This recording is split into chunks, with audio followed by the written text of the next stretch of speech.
Hello, everyone, and welcome to another episode of the Capital Gains Tax Solutions podcast, where we believe most high net worth individuals and their professional teams struggle to find great capital gains tax deferral options. Not having a clear plan is the enemy, and using a proven tax deferral strategy, such as the deferred sales trust, is the best way to exit your highly appreciated assets tax deferred so you can create, preserve, and grow your wealth. I'm your co-host, Pearson York, filling in for Brett Schwartz. And each episode, I'm joined by some of the best wealth, business, real estate, and leadership individuals in the world, where we share ideas, deals, stories, and inspirations. So together we can make complex tax deferral strategies simple and passive income plans achievable. As always, we are streaming on the Expert CRE Secrets podcast, expertcresecrets.com, the Capital Gains Tax Solutions YouTube channel, the Kingdom Luxury Realty Facebook channel.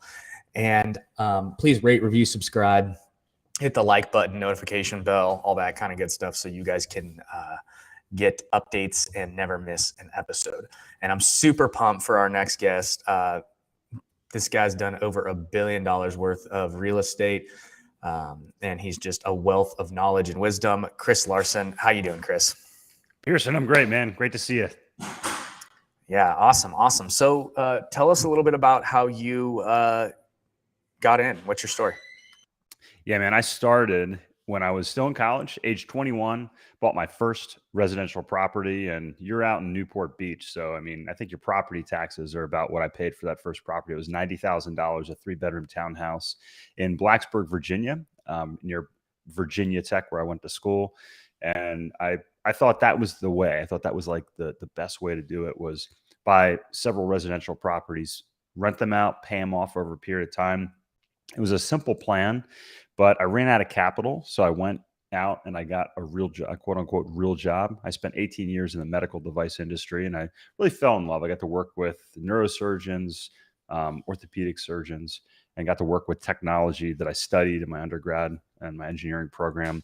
But I got to work in the OR, and I was able to generate a lot of capital to continue to buy properties. But about 10 years ago, my wife and I transitioned from residential properties to commercial properties. And that's why I call multifamily commercial property the holy grail in my book, which I think you have the link down here. If you want to get a copy of it, you can check us out, nextlevelincome.com/book, and I'll even send you a copy.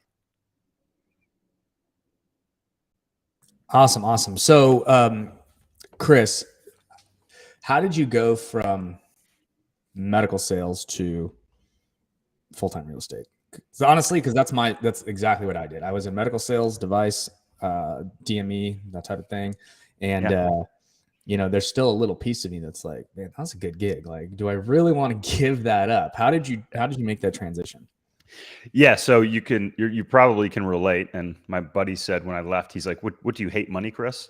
You don't want to keep making good money. So the thing is, Pearson, it's a mindset. And look, if you're listening today, you have a similar mindset. You have to think like an investor. And I always thought like an investor. I wanted to be an investor, and that's what I did. I just didn't have the capital to do it. And then, when you get pulled into the corporate world, especially sales, which, I'm sure a lot of people, either business owner sales, you get pulled into this world and it's alluring. It's like, oh, you make President's Club, you make $100,000 and $200,000 and $400,000, you're making more and more money. And it's exciting. There's titles that are bestowed upon you sometimes along the way. You're chasing a career track. But ultimately, when I really thought about it, my boys are 10 and 12 now. So, the answer to your question is, I started out as an investor, but I left that career because my father died when I was 5. And I didn't really get to have the experience of time with him. And I didn't want to miss my son's lacrosse games. I didn't want to miss, the time at the dinner table, or, sitting there in the mornings with them, kind of those magic moments. And yeah, I walked away from, some potential success there in my career, but ultimately have been able to build a community and, our own business around the syndication world with respect to the commercial properties. But I couldn't have done it if I hadn't have invested in this space in the first place. Yeah. No, that's super interesting. So really what it came down to is just you were tired of trading your time for money. That's exactly right. It's you just saw the path to time for you. That's right. No, that's exactly right. And really, I talk about it in my book. I say, you have to look, whether you're a sales professional, you're a business owner, you're an entrepreneur, you're an investor, you have to look at, is your model scalable, right? The single family property model, it's scalable to a point, but nobody really wants to manage 50 or 100 properties, like when it comes down to it, and but Total pain in the butt. yeah, it's a pain in the butt, right? So it's not scalable. Like, do you really want to be chasing down rent from 100 people every month, or do you want to put a manager in place that can manage one property with 100 doors in it, like our first property we bought, my first partner and I, that can do that for you? That's much more scalable, and if you can scale your time, you can actually control your time. You can control the results a lot better as well, and there's ultimately less risk if you do it that way. Yeah. So why do you like multifamily so much? Yeah. So I think, look, I wrote my book 5 or so years ago, and I updated it here a couple of years ago, right before COVID hit. And I still think that the demographics that I write about in the book, the statistics that I put in here, I call it the rising tide. So, I like to invest and be in areas of the economy, of the market. And I talk about this called page 68 here in the book. You can see the demographic trend increase. It's the same reason I got in the medical device space. The baby boomers are the most active, most affluent generation in the history of the planet, as far as we know. Though we go back and say, who built those pyramids? Maybe they were even more impressive than we realize today. But okay, so you had this super active, super affluent generation. They're going to continue to be active. They're going to want to have surgery so they can preserve their quality of life. I thought, hey, this is a great area to go into. When I first started studying multifamily, I found that the baby boomers' children, the millennials, were going to be the largest renting generation in the history of the country. Same thing with the baby boomers. They're actually, as they retire, they're downsizing. And the baby boomers, as you probably know here, Pearson, fastest growing renter demographic right now. So you combine their children and them and immigration on top of this, and you just have this rising tide of demand. Also, what happened after the Great Recession was we just basically stopped building. We weren't building enough homes. We weren't building enough apartments. And even though there's this building craze right now, we're still struggling to catch up, which is why I like multifamily so much. It's performed admirably. Now, we started to look at other areas as well, but the bulk of our personal portfolio and what we do continues to be multifamily for those reasons. So yeah, this brings me to this question. And how has your perception, if it has at all, changed as you start looking at these other asset classes and start thinking, okay, how are these returns? What's my maintenance like, right? What's my costs, all that kind of stuff. How has that shifted as you started going into other asset classes?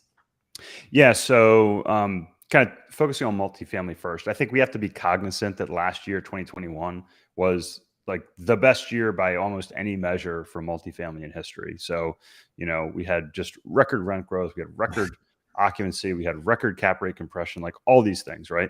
So if you look at it over a 10-year span, it's kind of like the stock market. If you're like, hey, the stock market's going to average 10% a year, but you have a 30% year, well, at some point in time, it's probably going to be, negative 10%, right? These are just things that we know. So if multifamily has a blowout year, we expect some moderation, going forward. That being said, I think if you look at 10 years ago, I was a big fan of workforce housing. Today, what we found is, and I think this, continues from this K-shaped recovery as we've come out of 2020, right, with COVID. What's happened is the higher quality properties, so your Class A properties that have been built in the last 10 years, those are in higher demand. And the reasons are, again, you got to go to the fundamentals. You got to go to the underlying economic reasons. We didn't build enough starter homes. The number one reason we lose renters, we lose residents in our Class A properties because they go out and buy a house. Well, if there's not enough homes and housing prices have increased and interest rates have gone up, what are those people going to do? They're going to continue to rent. So I've gone from, workforce housing, like 70s, 80s vintage properties, to, properties that are built in the last 10 years being more favorable. And we started positioning our portfolio about 2.5 years ago, pre-COVID, into those sorts of properties. And again, those are going to be less risk. They're going to have a more stable renter population. They're going to have lower costs. So if some of my investors were like, how can your overhead, how can your overhead be so low in these properties? And the reason is you just don't have to turn them over as much. You don't have this as high maintenance, and then also less risk. So I think that's a positive thing in uncertain economic times. So you basically just went from like class like C to class A minus A properties that are new, and so there's not, they're not falling apart yet, and all that kind of stuff. Are you getting the same sort of returns? Are you guys just doing cash flow play, or what's the business strategy there? Yeah, I think it really depends on the markets you're buying in. So there are certain properties, like if we buy a brand new property in a great market like Charlotte, for instance, we may not expect to have quite as high returns as if we go into, maybe a more tertiary market, or if we have, a little bit more of a value add play. So, if a property is 10 years old and you can pump $10,000 or $15,000 into it and see 20% rent growth in that property, you may have better returns, obviously, than a brand new property, that's fully occupied, that sort of thing. But what we found last year was these properties have had the same or even better returns than some of those workforce properties. But I don't have a crystal ball. But again, I think decreasing risk right now is a positive in my mind. Yeah, definitely. So are you guys buying at what kind of cap rates are you guys buying at? Yeah, I think across the country, I think if you look, the average cap rate for this type of product is in the fours, like 4 to 5%. There's certainly markets below that. We're not in those markets where they're in the threes. Yeah. LA. If you get to, yeah, LA, Austin's been off the charts. And when Austin was in the fours, I was like, that's too low. Like, we're not going there. Yeah. And, just they keep going down. So that's because you guys, right? Your neighbors, maybe not your neighbors, but LA, San Francisco, people moving to Austin. I'd live in Austin over LA. Yeah, people are bailing out of LA. Well, they like, it's all dirty now. It's weird.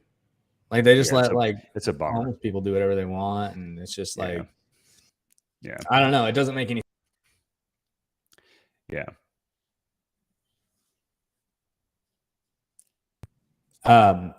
Anyway, okay. So now, what about other assets altogether? Are you just sticking from A to multifamily, or because you mentioned mobile home parks, you mentioned self storage, all that other stuff? What do you think about those right now, and how do you like those compared to multifamily? Yeah. So if you say, hey, we potentially see slightly lower returns going forward in multifamily because, the market's stabilized, there's been a huge influx of capital, then where do you find yield, right? You say, okay, what are some other areas of the market that have similar demographics? So self-storage benefits from a lot of the same demographic trends as multifamily, right? You move, you downsize, you can't buy a house, you continue to rent, you put your stuff in storage. Nice thing about storage is if you're paying $100 a month for storage, a couple hundred out there, on the West Coast, if somebody raises your rent 10 or $20, you're probably not going to spend the weekend and move down the street to save $5. We're buying 3 properties currently. They're nearly 100% occupied, right? So there's room to move those rents. So properties like that, high quality, potentially higher cash flow than we see in multifamily, slightly higher returns. Mobile home parks, I would call mobile home parks kind of like almost a subset of multifamily. Yeah. So, in my personal portfolio and what we offer to our investors, the mobile homes have taken the place of the workforce housing. And the reason is we're seeing cash flow from those to investors that's significantly higher than the workforce housing and the class A and the luxury properties. But you also see really nice performance in mobile home parks during downturns. So, if you say, hey, we have these nice newer properties, high income renters here, and we have, these properties that take a little bit more work over here, they cater towards lower income individuals, they really balance out each other nice. And then maybe my most favorite asset class of this year are car washes. So there's Yeah. there's a big trend. We could dive in there. I could take a pause, but there's some really interesting trends happening in that space, and you can get really great cash flow, really great returns. Obviously, you're buying a business. This isn't just a piece of property that Right. you have renters, but we've kind of supplemented our portfolio with some of these other asset classes as well. So I've been I've been talking to a lot of people about car washes lately, and I just like I don't know if it's just like kind of like out of nowhere. People are just like, wait a minute, this makes a lot of sense. Because I know my buddy was telling me he works for a commercial broker down up in Sacramento, and he was telling me that Quickie Quack is one of their like largest clients. It's like cost them 26 cents or something like that to do a car wash. Yeah. And I was like, they're like charging $5 like plus bucks, like if you do membership and all that kind of stuff. He's like, dude, they're killing it. I was like, car washes? He's like, yeah, man. Like they're crushing it. Yeah, they're cash cows. And my uncle and I looked at buying one about 7 years ago. Actually, it might be longer than that now. So when my partners started looking into the space and, it came up in conversation, I was like, hell yeah, let's do this. And I was like, I said yes to this 7 years ago, but we'd focused on the multifamily so heavily. So the trends that make the car washes appealing, people are less likely to wash their cars right now in their own driveway. You have the rise of the technology of the express tunnel model. So that's where you go and you sit and it takes you a couple minutes and your car gets pulled through the tunnel. It's called an express tunnel. They're actually quite friendly from an environmental perspective. So almost everything is recycled. So the water's recycled, everything's recaptured. So it's a lot better than just washing it down the drain, that flows into your local watershed. That's not good, at home. It's also quick, right? So if I got kids, it's like, hey, if I got kids, maybe I wash my car with my kids, or I make my kids wash my car for me or pay them. Right. But if I can drive through a car wash on the way to the grocery store on the way home from drop my kids off in the morning, and it takes me less than 5 minutes, that ain't bad. And with an average cost of less than a couple bucks to wash a car, and if you can sell a membership for $20, or even higher, in higher cost areas, the profit margins are substantial. And then the final piece is private equity is just now starting to get into this market. So I think there's a 5 to 10 year window where you can acquire a portfolio of car washes and then ultimately exit to these private equity groups that are looking to add these as an option. But it's a limited window of time. So we're building our portfolio rapidly for that reason. Interesting. So you mentioned the exit. So let's talk about that a little bit. Yeah. Are you exiting your properties currently? What's your strategy with that? Yeah. Great question. So, again, you're familiar with this space. One of the surgeons I used to work with, he always would ask one question when you showed him a new technology, a new implant.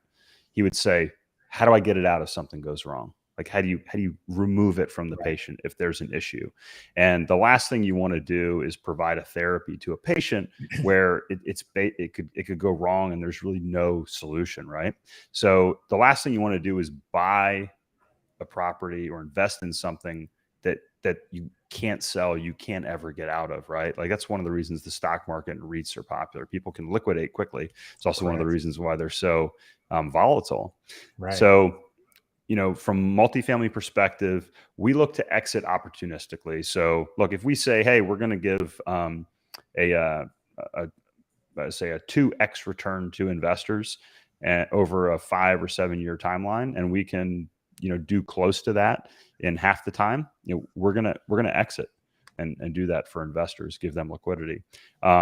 With respect to the car washes, it's or the self-storage, we're building national brands with those products, with those properties. So that may be a little different. We may exit an entire portfolio when it makes sense to sell to a larger group. But yes, we are exiting properties. We do try to line up 1031 exchanges for our investors, specifically with the larger multifamily properties.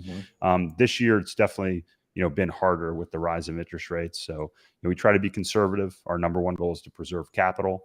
And if we find that we can't find a acceptable property where we're not going to just get rid of something, or we're not going to buy something that doesn't meet our standards. And yeah, I Yeah. love how you put this here. Yeah, it's a big frustration. You got to have an exit plan, right? Yeah. So what is the biggest frustration with your tax deferral in the 1031? Yeah, so I think there's two things. One, there's a frustration from investors when they say, "Hey, I thought I was going to be invested in this for 5 years, and it's only been 2 or 3, right? And I got this problem where I have to evaluate a new investment." Some investors, we present them with a 1031, and they can do that. Other investors, they choose not to participate. They choose to raise their hand and get their capital back. But then again, the frustration with those investors isn't like, "Hey, I got to make a new choice for an investment." The challenge is I have potentially a large tax bill, if they have a large gain over a very short period of time. Yeah, definitely. And so, and honestly, like that's, we love 1031s. I mean, we're Capital Gains Tax Solutions, is the company. So, I mean, we love a 1031 when it makes sense. The problem that we have found is just that, like, you sell high, buy higher 180 days later, So it's just like, we were taught to buy low, sell high, not sell high and then buy higher. Because then, That's right. So yeah, and I like how you said that you don't basically compromise your standards because you're under the pressure of a 1031. That's like one of the worst places you can be as a motivated buyer, like That's right.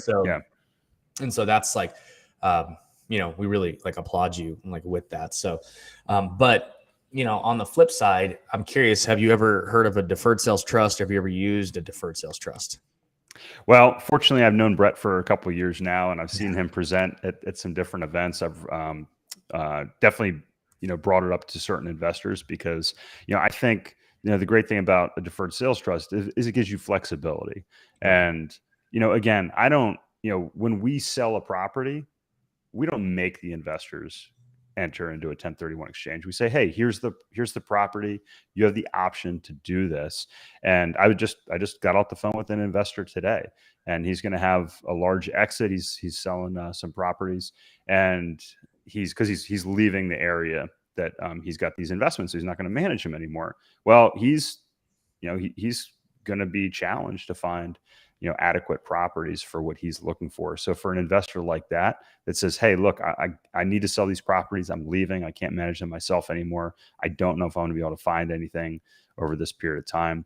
Something like the deferred sales trust is fantastic. Or one of my favorite options is for business owners, right? Yeah. And say, "Hey, I'm selling this business and I want to reinvest the money, but I'm just going to take a bath on taxes." Yeah, no, and that's really what it does. I mean, you can unlock the power of it because it gives you that flexibility and that timing, and it's like kind of agnostic. You don't have to go back into real estate. You sell business, and you can go into crypto if you want, or stocks and bonds and notes. I mean, it's so flexible and so gives you such diversification, and it's a brilliant strategy. So we absolutely love that, and we have a mastermind every Friday at 10 a.m. Oh, awesome. I did not know about that. Yeah. So I'll invite you. So it's 10 a.m. Pacific Standard Time, 11 p.m. or 1 p.m. Eastern Time, every Friday. So I'll throw your email in the reoccurring invite, and when you have time, please pop do. in, because it's a great it's a really great environment to just come ask questions, throw different situations out and so on and so forth. It's phenomenal. So perfect. Yeah. So you guys can learn more about that at capitalgainstaxsolutions.com. You can sign up for the mastermind there. And if you want more information about the deferred sales trust and how that works and how it could potentially help you sell a business, sell highly appreciated stock, sell crypto, sell real estate, primary homes, commercial real estate, you name it, anything that's highly appreciated, art, you can sell it and defer all your tax and reinvest. So it's an amazing thing. Beautiful. Chris, are you ready for the lightning round? Heck yeah, man. Let's do it. Awesome. So Chris, what's your favorite leadership quote? That's right out of the gates here. So Winston Churchill, he said, never give up. And I used to have that sitting on my desk. Now it's just imprinted in my brain. But I think a leader needs to, I like the servant leader mentality. Yeah, definitely. And if you're people that are following you know that you're going to throw in the towel and you're not committed, I think then that shows weakness, and you can't expect other people to continue to follow you. Yeah, no, absolutely. So besides Next Level Income, what is your favorite book? Great question.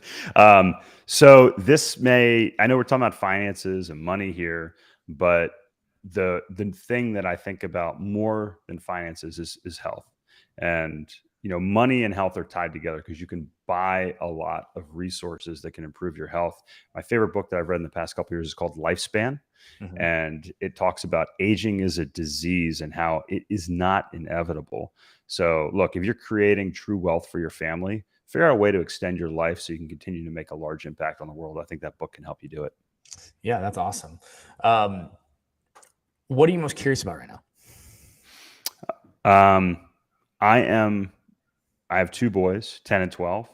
And really the way that I see my greatest way of making an impact in the world is to raise them to the best of my ability.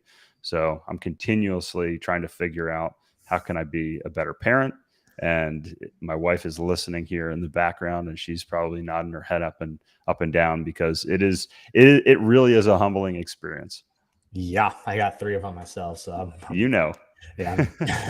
Mine are 4, 2, and 7 months, and they're precious, but they are a lot of work. Buckle up. Yeah. It gets even more fun. I'm Every sure. year is a different challenge, but even more fun. It's great. Yeah, I'm sure. Okay. So, Chris, any parting words? Yeah, listen, if you're listening here, whether you are looking to make your first investment or you're trying to figure out like what's your next move when it comes to something, reach out, find somebody that's done what it is that you're trying to do, and ask for help. Like, don't wait. Don't be scared. People that have achieved success or have done these things are happy to help you. And that includes me. If there's something that I talked about today that piqued your interest, you can check out our website, but you can also just reach out to me directly, chris@nextlevelincome.com. Awesome. And you guys don't forget to go get that copy of that free book at nextlevelincome.com/book. It's called Next Level Income. And it will give you a ton of wisdom on how to go about just making these dreams realities. So nextlevelincome.com/book. You can find it there. Chris, you got a LinkedIn? I do. Yeah, you can check me out. I think it's just /next level income, no dashes, linkedin.com/next level income. Cool. So you guys can connect with Chris there as well. And if you guys are interested in the Deferred Sales Trust, want to learn more about that, go to capitalgainstaxsolutions.com and check out our Mastermind every Friday, 10 a.m. Pacific, 1 p.m. Eastern. Come ask questions, bring your professionals, your CPAs, your attorneys, your estate planners, all the people who help make your finances work and go and be smooth. Bring them on board too, and let them dive in. So, Chris, it was an absolute pleasure to have this interview. I really appreciate your time and all of your insights. And so it's just really grateful. So thank you so much. And thanks everybody for listening to another episode of the Capital Gains Tax Solutions podcast. As always, we believe most high net worth individuals and those who help them struggle with clarifying their capital gains tax deferral options. Not having a clear plan is the enemy. Using a proven tax deferral strategy such as the Deferred Sales Trust or 1031 exchange or Delaware Statutory Trust is the best way to exit highly appreciated assets, create, preserve, and grow your wealth. Please rate, review, subscribe. Hit the like button, the notification bell, share it, comment. Did I miss anything? What else can you do on the interwebs nowadays? I think you got it, man. Yeah. Print it out and post it on your sticky wall at work. I don't know. So anyways, all that fun stuff. Thanks again, everybody. And we'll see you on the next time. Chris, thanks again, man. Really appreciate it. Thank you, Pearson. Great seeing you.